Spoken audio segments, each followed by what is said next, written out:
चार भावातली एकुलती एक लाडकी बहीण जिनं भावासाठी आपलं यकृत दिलं, लिव्हर दिलं. भाऊ बीजेच्या दुसऱ्या दिवशी सकाळी तिला या जगाची यात्रा संपून जावं लागली.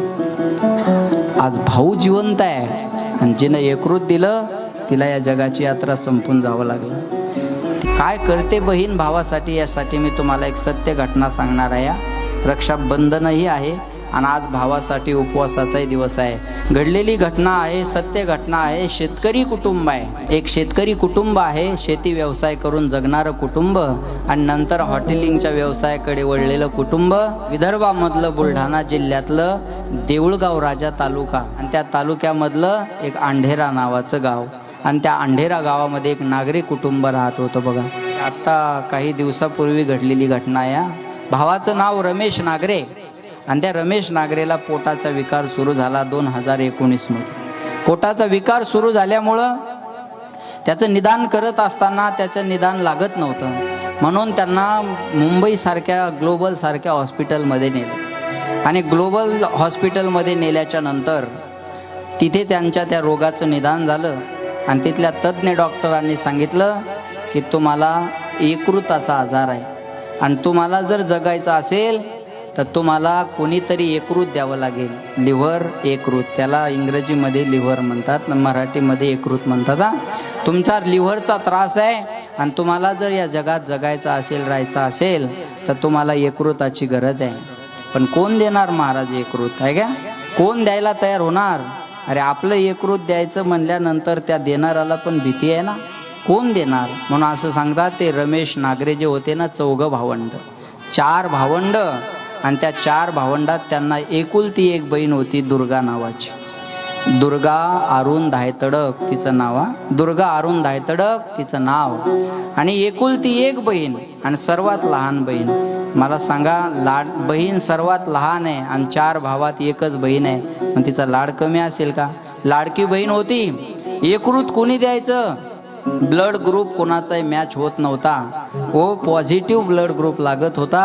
आणि ऐका, त्या दुर्गा नावाची जी बहीण होती ना, तिचं ब्लड ग्रुप भावासोबत मिळाला आणि भावासोबत मिळाल्यानंतर एका क्षणात तिनं कोणत्याही गोष्टीचा विचार न करता सांगितलं, मी माझ्या भावासाठी यकृत देणार, मी माझ्या भावासाठी यकृत द्यायला तयार आहे. क्षणाचाही विचार केला नाही महाराजा आणि यकृत द्यायला ती तयार झाली. पण अजून एक सांगेल, त्याच्या अगोदर अनेक दवाखाने करत असताना ती आमच्याही गावात आली होती. आमच्या गावात एक महाराज आहेत आणि ते थोडं असे दुःख वगैरे पाहतात आणि त्याच्यासाठी आमच्या गावात आली होती. आणि आमच्या गावात आल्यानंतर त्यांना कळलं की सानप महाराजांचं शास्त्रीचं हेच गाव आहे. आणि नेमकं मी त्या दिवशी घरी होतो आणि त्या दिवशी घरी आल्यानंतर माझी ओळख नाही त्यांच्याबरोबर. मी हा का सांगतोय हे काही मी ऐकून सांगत नाही, मी त्या परिवाराशी निगडीत आहे. त्यांच्या दुःख भावना मला जवळून माहिती झाल्यामुळे हे मी मांडतो, ऐका बरं का. आणि त्या बहिणीनं सांगितलं, महाराज तुमची माझी ओळख नाही. एक बहीण आपल्या भावासाठी अनोळखी माणसाच्या समोर पदर पसरते. मला ते आज आठवलं तरी मला राहत नाही, बोलवत नाही ती गोष्ट बरं का. आणि ती पाया पडली माझ्या आणि मला म्हणे, महाराज माझ्या भावाला असा असा आजार झाला हो.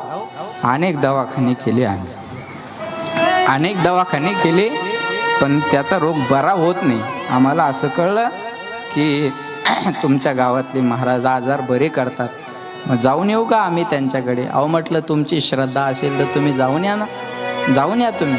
मग त्या जाऊनही आल्या आणि मला म्हटलं, महाराज तुम्ही काहीतरी विचार करा, माझ्या भावाचा आजार होईल, तुमच्या ओळखी खूप आहेत, तुमचं नाव आहे महाराष्ट्रामध्ये, माझ्या भावाला कुठं बरं वाटेल तुम्ही आम्हाला सांगा, आम्ही त्याला तिथं घेऊन जाऊ. आणि ती बहीण त्यांना दवाखान्यात घेऊन गेली. बघा, मुंबईला दवाखान्यात नेलं आणि मुंबईला दवाखान्यात नेल्याच्या नंतर कळलं की याला दुसरा पर्यायच नाही, या गोष्टीला दुसरा पर्याय नाही. यकृत दान केल्याशिवाय हा जगू शकत नाही. म्हणून ऐका, मागच्या वर्षी त्या बहिणीनं मला भेटून गेल्याच्या नंतर मुंबईला दवाखान्यात गेले. मी म्हटलं, तुम्ही जर गेल्यात KM हॉस्पिटलला जर गेल्यात तर माझ्या ओळखीचे आहेत, तिथं मला काही मदत करता आली तर मी तुम्हाला करेल. पण त्यांना ग्लोबल हॉस्पिटलमध्ये नेलं आणि ऐका, त्या बहिणीनं आपल्या भावाला वाचवण्यासाठी क्षणाचाही विचार न करता काय केलं आपल्या भावासाठी, तिनं तिचं यकृत द्यायला तयार झाली. आणि असं सांगतात 30% यकृत जे होतं ना, दुसऱ्याला जर जगवायचं असेल तर ऐका, त्याचं 70% आणि देणाराचं 30%. मग तो पुढचाही जगतो आणि हाही जगतो बरं का. याचा रिसर्च झाला आणि याचा रिसर्च झाल्याच्या नंतर तिनं तिचं 30% यकृत आपल्या भावाला दान केलं. महाराज, एक बहीण भावासाठी काय करते हे याचं उत्तम उदाहरण. 30% तिनं तिचं यकृत लिव्हर आपल्या भावाला दिलं आणि भावाला दिल्याच्या नंतर भावाला ऐका भाऊबीजेचं सुंदर असं गिफ्ट मिळालं, जीवदान मिळालं त्या भावाला. आजही तो माणूस आहे हा, ही फार पूर्वी घडलेली नाही, हे मागच्या वर्षीचं बोलतोय मी तुम्हाला. आजही ते रमेश नागरे जिवंत आहेत. ऐका, आजही ते रमेश नागरे जिवंत आहेत. त्यांच्या परिवाराला भाऊबीजेच्या अगोदर हे मिळालेलं सुंदर गिफ्ट बहिणीकडून भावाला मिळालं. लक्ष द्या, भावाला त्या बहिणीनं हे सुंदर जीवदान दिलं. पण झालं असं महाराज, हिचं यकृत 30% काढल्यामुळं झालं असं, बहिणीमुळं भावाचा तर जीव वाचला. भाऊबीजेच्या अगोदरची ही घटना ऐका, भाऊबीजेच्या अगोदरची ही घटना. पण असं झालं ना, 4 भावातली एकुलती एक लाडकी बहीण जिनं भावासाठी आपलं यकृत दिलं, लिव्हर दिलं. भाऊबीजेच्या दुसऱ्या दिवशी सकाळी तिला या जगाची यात्रा संपून जावं लागली. आज भाऊ जिवंत आहे आणि जिनं यकृत दिलं तिला या जगाची यात्रा संपून जावं लागलं. तिचे मालक आजही माझ्या संपर्कात आहेत हा. मी त्यांच्या घरी, त्या रोडने चाललं की त्यांच्या घरी जातो. आज आठवा महाराज, अरे एकीकडं भावाचा हिस्सा मागणारी बहीण कुठे आणि एकीकडे भावासाठी यकृत दान करणारी बहीण कुठे. एकीकडे इस्टेटीसाठी भांडणारी बहीण आणि एकीकडे भावाला जीवदान देऊन आपलं हे लोकाची यात्रा संपवणारी बहीण. याचा विचार करणं आज काळाची गरज आहे. या कॅम्प्युटरच्या युगात, या धावत्या युगात, या इंटरनेटच्या जमान्यात, या संवेदना, भावना, नाते संपलेल्या जगात आज हा समाजाच्या समोर किती मोठा आदर्श आहे. आणि आजही सांगतो मी तुम्हाला, आज मालक एकटा आहे. मालक एकटा आहे. भावाला यकृत दिलं, पण हिच्यावरच्या शस्त्रक्रियेत काहीतरी गफलत झाली, काहीतरी झालं नाही म्हणा, किंवा तिचं आयुष्य तेवढं म्हणा. आणि भाऊबीजेच्या दुसऱ्या दिवशी सकाळी 5 वाजता जी भाऊ बहीण भावाला सुंदर गिफ्ट देणारी होती जीवदानाचं, तीच बहीण त्या भावाला सोडून या इहलोकाची यात्रा सोडून निघून गेली. तिची इच्छा होती, तिला 2 मुलं आहेत, एक मुलगी आहे आणि एक मुलगा आहे. आणि तिची इच्छा होती की भावाला आजार झाला ना म्हणून पोरीला डॉक्टर बनवायचं, की आपल्या घरात असा आजार झाल्यानंतर आपल्या घरातला डॉक्टर असावा. म्हणून आज त्यांची मुलगी बीडच्या मेडिकल कॉलेजमध्ये BA-MS करते. मायला पोरीला डॉक्टर झालेलं पाहायचं होतं, मायला पोरीला डॉक्टर झालेलं पाहायचं होतं. ऐका लक्ष देऊन. पण ती पहिल्या वर्षाला असतानाच आई लोकाची यात्रा सोडून निघून गेली.